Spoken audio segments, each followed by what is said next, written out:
আসসালামু আলাইকুম। আশা করি সবাই ভালো আছেন। তো আজকে ছিল শুক্রবার। আর শুক্রবার আসলেই আমার বাসায় থাকতে আর ভালো লাগে না। তো আজকে আমার সাইকেল নিয়ে আমি ঘুরতে বের হয়েছিলাম। তো আজকে ঘুরতে গিয়েছিলাম মেঘনা নদীর পাড়ে। আমি মেঘনা নদীর পাশেই থাকি। তবে কোনোদিন মেঘনা ব্রিজে ওইভাবে মানে হাঁটতে বা ঘোরার জন্য যাওয়া হয় নাই। তো আমি আমার সাইকেল দিয়ে এই প্রথম মানে কোথাও ঘুরতে যাইতেছি। এটা আসলে খুবই ভালো লাগতেছে। যেমন ভালো লাগতেছিল তেমন আবার একটু ভয়ও লাগতেছিল। কারণ এটাই আমার হাইওয়েতে মানে সাইকেল দিয়ে কখনো মানে ঘোরাঘুরি। তো হাইওয়েতে জানেনই তো গাড়িগুলো খুব স্পিডে, আর এটা ঢাকা থেকে চট্টগ্রাম একটা রুট, মানে খুব স্পিডে যানবাহনগুলো চলাচল করে, মানে একটু ভয়ও লাগে। তবে ভালো লাগতেছিল। প্রথমে তো ভাবছিলাম যে সাইকেল দিয়ে মনে হয় উঠতে পারবো না, এটা অনেক উঁচু। তবে ইনশাল্লাহ উঠে গেছি। ভালোই লাগতেছে। এই মেঘনা নদীর দুই পাশে অসংখ্য কলকারখানা ও ফ্যাক্টরি গড়ে উঠছে। মানে এটা অনেকটা বলা হয় যে শিল্প এলাকা। এখানে ঘাটে অনেক জাহাজ দাঁড়ানো আছে তার পণ্য আনলোড করার জন্য। তো আমি আরেকটু আস্তে আস্তে মাঝামাঝি যাচ্ছি। মাঝামাঝি গিয়ে তারপর একটু দাঁড়াবো, দাঁড়িয়ে আমি মানে নদীর মাঝখান থেকে একদম উপর থেকে দৃশ্যটা দেখবো কীরকম লাগে। তারপর আমি সাইকেলটা একপাশে একটু দাঁড় করিয়ে একটু দাঁড়ালাম। উপর থেকে অনেক সুন্দর লাগে, জাস্ট অসাধারণ, মানে বলার মতো নাই, অনেক সুন্দর। তারপর আমি দাঁড়িয়ে কিছু ছবি তুললাম আমার, ভালোই লাগতেছিল। তো সাইকেল নিয়ে আবার চলা শুরু করলাম নদী ব্রিজের উপর দিয়ে। তো এখন আমার আর মানে সাইকেলে পেডেল দিতে হইতেছিল না। সাইকেল সে নিজে নিজেই মানে আস্তে আস্তে গতি বাড়তেছিল। মানে যত যাইতেছি তত গতি বাড়তেছে। আমার তো মানে কিছুটা ভয় লাগতেছিল, মানে এত স্পিড হইতেছে। মানে যত যাইতেছে শুধু স্পিড বাড়তেছে, যাইতেছে আর স্পিড বাড়তেছে। তো অনেক মানুষ এখানে আবার হেঁটে হেঁটেও পার হয়, মানে ভালো লাগে ব্রিজের উপর দিয়ে হাঁটতে। তো এখানে যখন একদম ডালে এসে পড়ছে তখন তো স্পিড আরও অনেক বেড়ে গেছে। আমি চড়তেছি সাইকেলে, কিন্তু আমার কাছে মনে হইতেছে আমি মনে হয় যে মোটর সাইকেল দিয়ে নামতেছি, এরকম একটা স্পিড। তবে সাইকেল দিয়ে ঘুরার একটা ভালো দিক হলো মানে প্রকৃতি খুব সুন্দরভাবে দেখা যায় এবং স্বাস্থ্যের জন্যও খুব ভালো।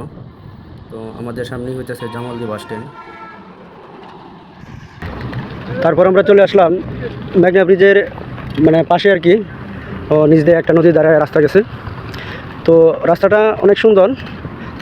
এখানে সবুজ ঘাস এবং নদীর পাড়ে মাঠ আছে, সবাই খেলাধুলা করে, বিকালবেলা হাঁটতে আসে, মানুষ ঘুরতে আসে, ভালোই লাগে। তো আমি প্রায়ই দেখি যে এখানে অনেক মানুষের ভিড় হয়। তো ভাবলাম এদিকে যাই। তো রাস্তার অবস্থাটা ভালো না, বৃষ্টি হওয়াতে মানে রাস্তার অবস্থাটা পানি জমে গেছে ভাঙ্গার মধ্যে। তো আর কি আর করা, ভাঙ্গা দিয়ে যাচ্ছি।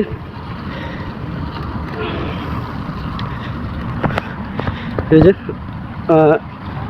ভাই ব্রাদাররা খেলাধুলা করতেছে।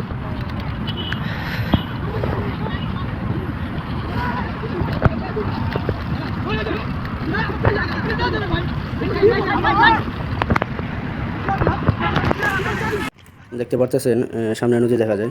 তো ফাইনালি চলে আসলাম সেই মেঘনা নদীর পার। এই হইতেছে মূল মানে পুরো জায়গাটা। এখানে আরেকটু পরে দেখবেন যখন প্রায় বিকাল 5টা হয়ে যাবে তখন প্রচুর মানুষের আনাগোনা বেড়ে যাবে। আর জায়গাটা আসলে অনেক সুন্দর, নদীর পাড়ে বসে আড্ডা দেওয়ার মতো সুন্দর একটা জায়গা, ঘোরাঘুরি করার মতো। তো এখানে জায়গাটা খুব সুন্দর লাগতেছিল, মানে চারপাশে খুব সবুজ। আমি কিছু ছবি তুললাম, আমার কাছে খুবই ভালো লাগতেছিল। এবং ঘাটে অনেকগুলা নৌকা দাঁড় করানো ছিল।